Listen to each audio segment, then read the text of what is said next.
latinoamericanos. De manera que creo que estamos muy lejos de la afirmación que, por ejemplo, hacen James Heckman y colaboradores, de que México tiene uno de los mercados de trabajo más rígidos comparativamente con países de desarrollo similar, en el mundo de los países en desarrollo. Y creo que hay básicamente dos problemas, ya mencioné el primero de alguna manera, esta apreciación de que el mercado de trabajo es muy rígido en México, se basa en un par de indicadores nada más, el costo y dificultad del despido y las restricciones a los contratos temporales, pero deja de lado otros aspectos muy importantes, de nuevo, salario mínimo, movilidad del trabajo, tasa de sindicalización. Y el segundo punto, que es muy importante también, que lo hace Graciela Benzuzana en un libro que analiza con mucho detalle 4 países latinoamericanos, Argentina, Brasil, Chile y México, es que no se toma en cuenta a la hora de hablar de que el mercado de trabajo en México es rígido, la gran distancia que existe entre el diseño legal y el desempeño real que resulta de una legislación muy poco efectiva. Ella ilustra esta distancia entre el diseño legal y desempeño real con el caso, con la comparación Argentina y México. ¿Cómo va la comparación? México tiene en la legislación un costo del despido mucho más alto que Argentina y más alto también que Brasil y Chile. Sin embargo, las tasas de rotación laboral son, creo que, 4 veces más altas en México que en Argentina. Si el costo del despido fuera un obstáculo a la flexibilidad del mercado de trabajo, pues deberíamos observar una tasa de rotación laboral muchísimo menor en México que en Argentina, y observamos exactamente lo contrario. Y creo que eso tiene que ver con el hecho de que hay que tomar en cuenta la distancia entre diseño legal y desempeño legal. El libro hace una revisión de varios estudios que existen para México sobre salarios mínimos y su impacto en el empleo y en la distribución del ingreso, el impacto de la protección del empleo y de los sindicatos en México, y todas las conclusiones a las que se llega, a los que llegan estos estudios muy específicos de aspectos específicos del mercado laboral, coincide mucho con la evidencia internacional sobre la importancia que las instituciones laborales tienen en la distribución del ingreso salarial en particular. Como los salarios mínimos, por ejemplo, achatan la distribución del ingreso salarial, tienen un efecto positivo en la distribución del ingreso salarial, y al mismo tiempo lo no concluyente sobre los efectos de las instituciones laborales en el crecimiento. Y cito a Richard Freeman en una contribución que hizo al Manual de Desarrollo Económico que editó Dani Rodrik sobre precisamente el capítulo de Freeman es sobre el mercado de trabajo. En suma, no existe un apoyo fuerte para la proposición de que las instituciones laborales afectan el crecimiento económico positiva o negativamente. Y esto creo que se puede aplicar también como conclusión de los estudios que han analizado el tema en el caso de México.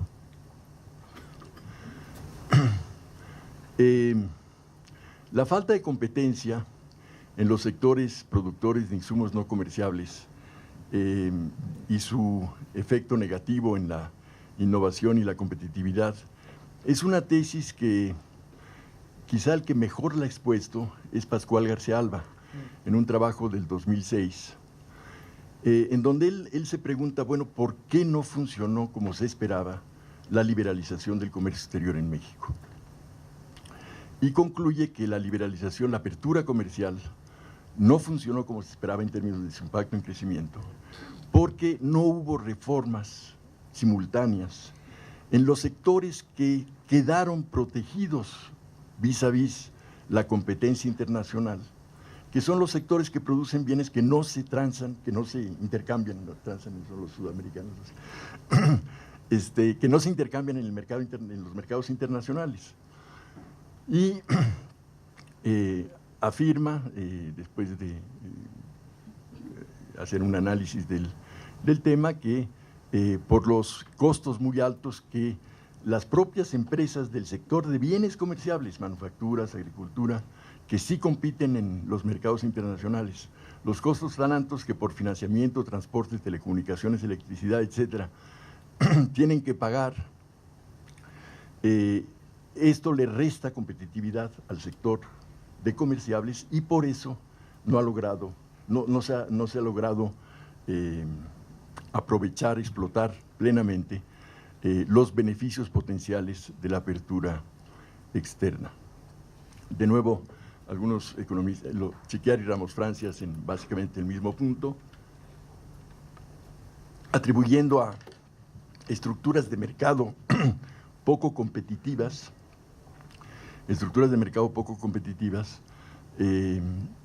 la razón de por qué la competitividad de México en los mercados internacionales es tan baja. Este capítulo revisa un poco la situación de las estructuras de mercado y condiciones competitivas en insumos no comerciables. Desde luego que son sectores que al no estar expuestos a la competencia internacional van a tener un grado de concentración de mercado pues, mucho mayor que los sectores que sí están expuestos a la competencia internacional. Y aquí está un poco la lista de los principales. Y el resto del capítulo se concentra, parte del resto del capítulo se concentra en tres sectores problema, los tres sectores que en las encuestas que se le hace a empresas con inversión extranjera dicen que los precios de los insumos que producen estos sectores son muy altos comparativamente con otros países, que son banca, el financiamiento bancario es caro y escaso, la electricidad, las tarifas eléctricas son altas en México, las tarifas industriales son altas en México comparadas con Estados Unidos, por ejemplo, y las telecomunicaciones, la telefonía, básicamente. Noten que, y me concentro en esos tres sectores, precisamente. Noten que no son todos los sectores concentrados. De hecho, la banca, por ejemplo, tiene un grado de concentración de mercado mucho menor a el de las líneas aéreas, que tiene, creo, es el CR3, es decir, la concentración de las tres principales empresas, el grado de la participación de mercado de las tres principales empresas, de las empresas más grandes, es del orden del 86%, comparado con menos del 50% en el caso de los servicios bancarios. De manera que no me meto a analizar los casos de sectores concentrados donde no hay un problema de insumos que produzcan insumos caros, y tampoco me meto a analizar sectores como el autotransporte de carga que tiene bajo grado de concentración comparativamente y que también las empresas señalan como un sector problema donde hay altos costos de autotransporte. Entonces, la banca es un desastre en México, altos márgenes de ganancia y de intermediación y además baja eficiencia operativa, muy altos costos operativos. El crédito es escaso y caro y esto sin duda es un lastre para el crecimiento económico porque afecta las condiciones de la inversión agregada. Pero el tema al que me meto es si esto es un problema de alta concentración del sector. Y aquí lo que muestra la evidencia es que la concentración ha venido bajando, hay cada vez más bancos en México, no más eficientes, pero sí hay más, y es menor que en otros sectores como el transporte aéreo, que se ven como un éxito de la política de competencia. No tengo la respuesta por qué el sector bancario mexicano es el desastre que es, pero sí, digamos, pongo en duda de que el problema sea de estructura de mercado, que es el tema que se analiza en este capítulo, ¿no? Y si no es más bien un problema de regulación del sector.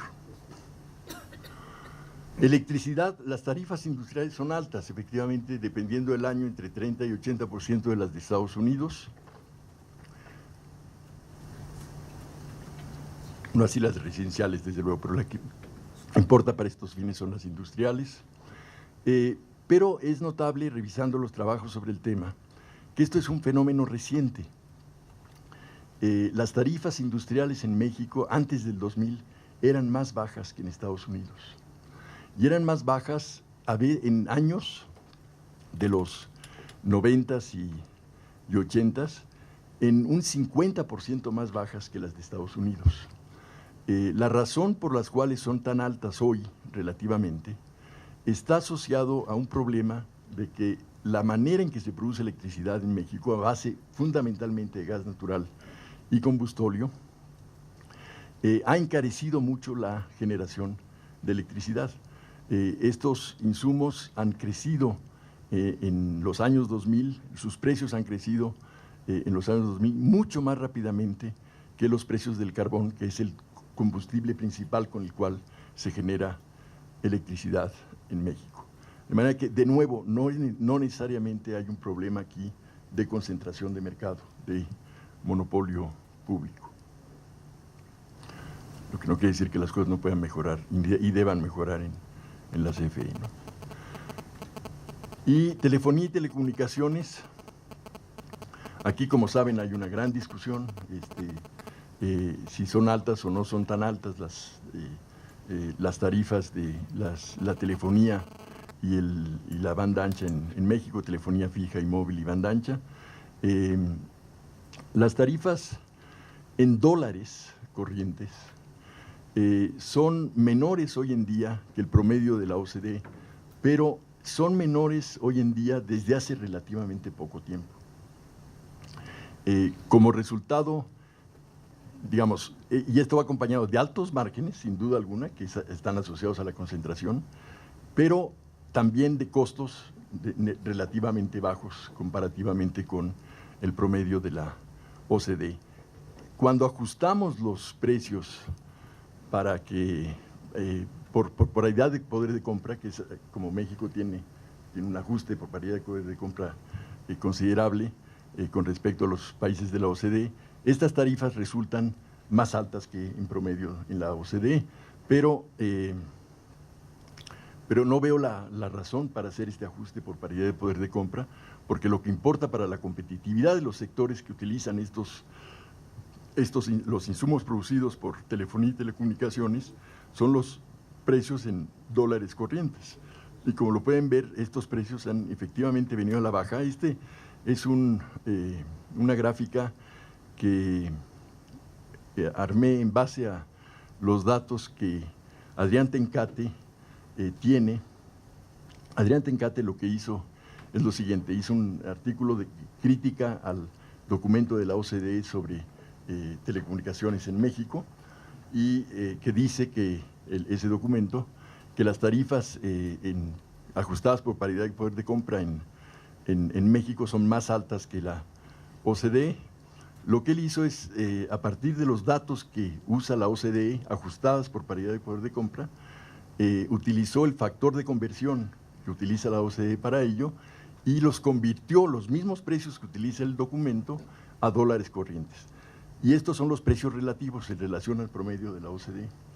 Han venido a la baja en los tres ámbitos de telefonía fija, móvil y banda ancha, y hoy en día son menores. Esto no quiere decir, de nuevo, que la concentración no provoque márgenes altos. Desde luego que los provoca, y que las barreras a la entrada no puedan ser un problema. Pero lo son estos altos márgenes y barreras a la entrada, solo si retrasan, creo, el progreso técnico en el sector, al igual que en otros sectores de alta concentración de mercado.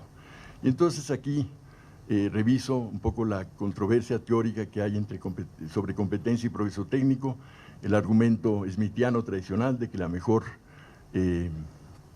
estructura de mercado es la competencia atomística, que fuerza a las empresas a adoptar las técnicas más eficientes, y el argumento schumpeteriano de que las rentas monopólicas asociadas con la introducción de nuevos procesos y productos constituyen un estímulo poderoso para la innovación. Las estructuras de mercado más competitivas que hay en México son las del sector informal. Eso sí es competencia perfecta, eso es observable. Y el progreso técnico que se da en esos sectores es el más bajo de… En fin, quiero decir, Schumpeter tenía un punto, ¿no? Y luego reviso la evidencia empírica para México y otros países. En países desarrollados se encuentra generalmente una relación en forma de U invertida, es decir, las estructuras de mercado más favorables al crecimiento de la productividad son las intermedias, las que combinan competencia con grandes empresas que tienen un cierto grado de poder de mercado. Para México, cito a un viejo estudio que hicimos con Pepe Casar, Carlos Márquez, Gonzalo Rodríguez y Susana Marván en 1990 sobre la Organización Industrial de México, donde encontramos efectos schumpeterianos en los sectores de alto dinamismo tecnológico, pero no en los de tecnología baja y media. Y un estudio del Banco Mundial, por cierto, de 2 economistas del Banco Mundial, encuentra que hay una relación positiva entre concentración y gastos en transferencia de tecnología y regalías que utilizan como variable de aproximación a la adopción de tecnología.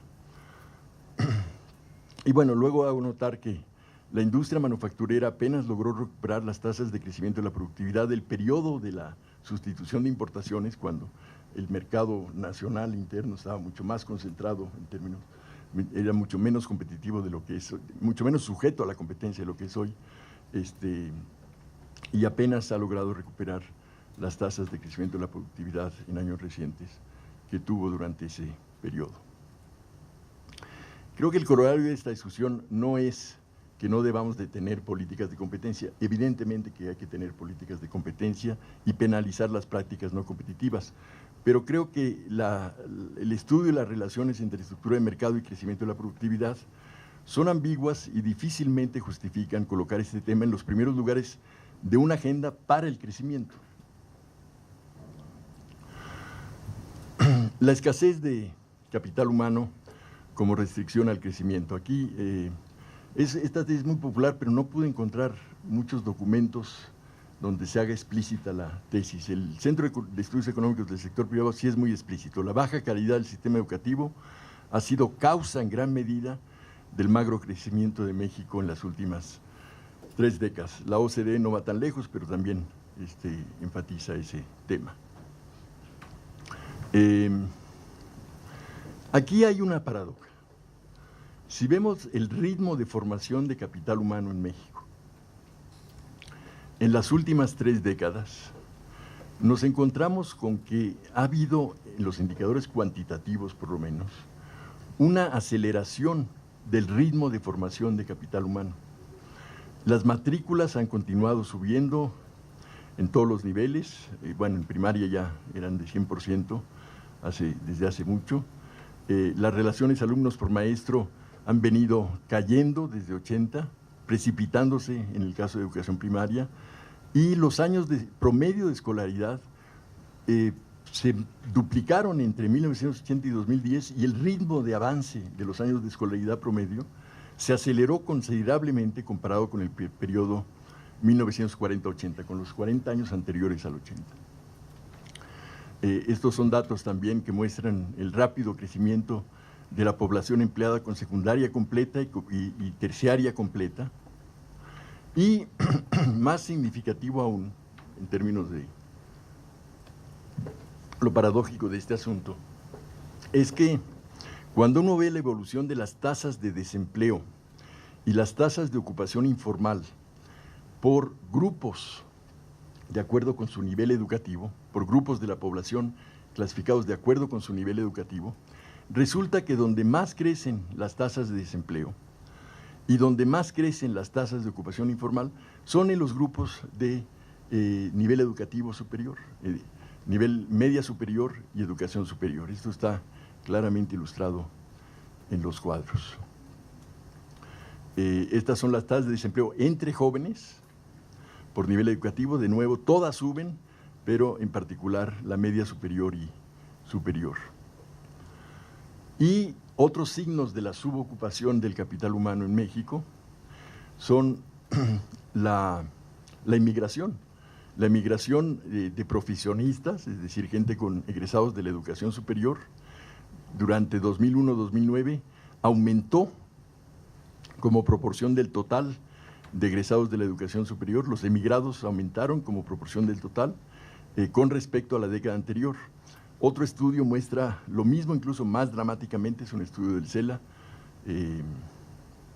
No pongo la mano en el fuego, pero dice que, bueno, dice dos cosas. Uno, que hay 1.357.000 egresados de licenciatura, maestría y doctorado mexicanos, que equivalen al 16% del total de profesionistas mexicanos fuera del país en 2007.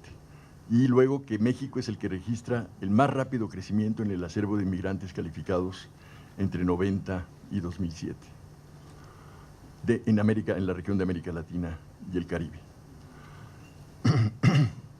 O sea, hay varios signos que indican que, lejos de ser una restricción al crecimiento económico, el capital humano mexicano, que se ha venido formando y que se ha acelerado su formación a lo largo del tiempo, está siendo subutilizado. Lejos de ser una restricción, el capital humano está siendo desperdiciado. Desde luego, todo esto no toma en cuenta el tema de la calidad. Pero aquí, en fin, tengo una discusión. El tema de la calidad de la educación, desde luego, si comparamos con la frontera educativa, como lo hago en el libro, pues estamos muy, muy mal. Si comparamos, sin embargo, con países de nivel de desarrollo similar, México tiene, entre los latinoamericanos es el tercer lugar, debajo de Chile y Uruguay, y por arriba de Colombia, Brasil, Argentina, Panamá y Perú. Argentina no entiendo cómo, pero en fin, eso es lo que dice la información de PISA. Y de hecho, México obtiene una calificación promedio en la prueba PISA superior a la que corresponde al índice socioeconómico y cultural de los estudiantes. Esto viene de la OCDE. México está arriba de la línea de regresión. O sea, para su nivel socioeconómico-cultural, México tiene una calificación en la prueba PISA, promedio en las tres pruebas, superior a la que le correspondería, digamos, si estuviera en la línea de regresión. Y un análisis de la relación entre calificación en la prueba PISA en matemáticas y la inversión en educación por estudiante muestra la baja posición de México, pero tal y como debe de esperarse, dada la baja inversión por estudiante.